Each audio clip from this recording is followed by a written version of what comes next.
Went to a friend's house and disappear, the story of Bradley Hanson.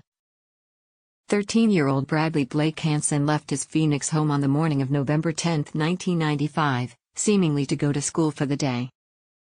However, unbeknownst to Bradley's mother, Centennial Middle School had their classes canceled to do Veterans Day, and Bradley made other plans. Instead, Bradley left home on his mountain bike destined for the Ahwatukee Custom Estates in the 3200 block of East Piro State, to spend the day with his friend and classmate, Jeremy Bach.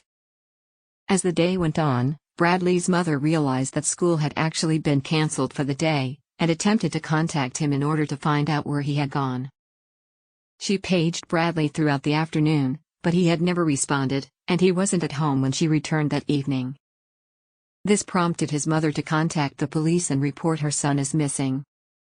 Once authorities discovered that Jeremy Bach was the last person to see Bradley, they questioned him, and he had an interesting story.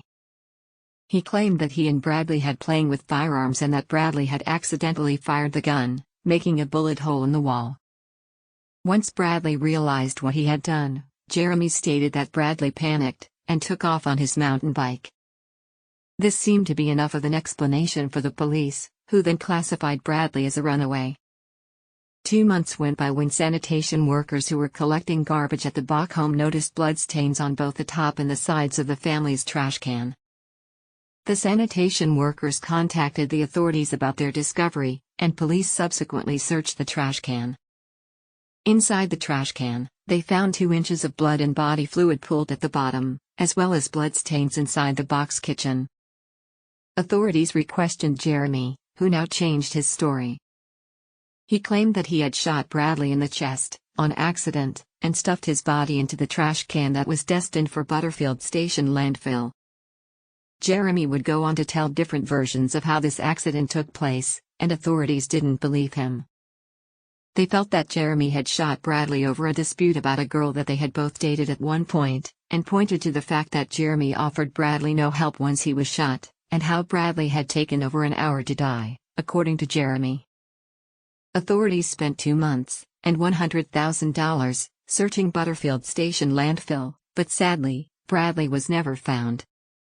In February of 1996, when Jeremy was 14, he was charged with Bradley's murder, making him the youngest person to be put on trial as an adult, in the state of Arizona.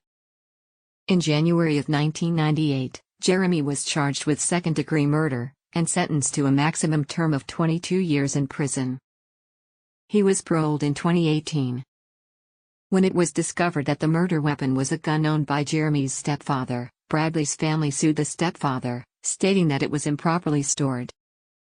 They also stated, and it's heavily theorized, that the Bach family helped dispose of Bradley's body and aided in a cover-up. The case was eventually settled out of court, however, I cannot find what the settlement entailed.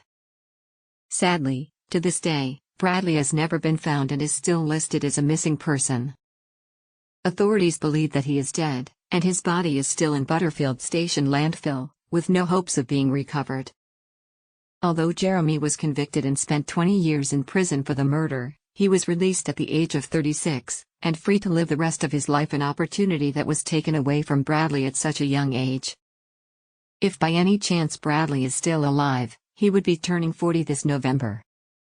He was last described as standing at 4'8" to 4'11", weighing 60 to 75 pounds, and wearing a black collared shirt, a white t-shirt, black jeans, green paisley patterned boxer shorts, black sneakers with red laces, and an Armintron watch. He had dyed black hair and blue eyes. It is unclear if his mountain bike had ever been recovered.